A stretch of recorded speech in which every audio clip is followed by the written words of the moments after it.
அவர்கள் யார் என்று பார்த்தோமானா யோசுவாவும் காலேபும் தான். அவர்களுக்குள்ளாக வேறு ஆவி, தேவனுடைய ஆவி இருந்தது.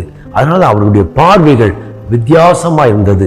அங்கே உள்ள சூழ்நிலைகள் எப்படி இருந்தாலும் சரி, இவர்கள் 10 பேர் பயந்து நடுங்கி அவர்கள் கலகங்களை இந்த சபையார் மத்தியிலே அவர்கள் பேசின வார்த்தை கலகத்தை மூட்டினது. அங்கிருந்தவர்கள் அவர்கள் பயந்தார்கள்.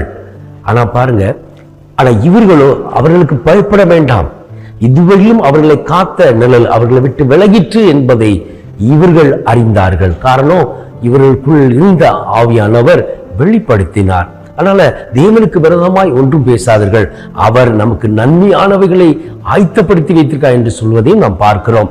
அப்ப பாருங்க, அவர்களுக்குள்ள ஒரு விசுவாசம் வந்தது. அதனால தேவன் நம்மை ஒருபோதும் அவர்கள் எவ்வளவு நன்மையை தருவதற்காக வைத்திருப்பதை அவர்கள் அறிந்ததுக்கு காரணம் அவர்களுக்குள்ளாக தேவ ஆவி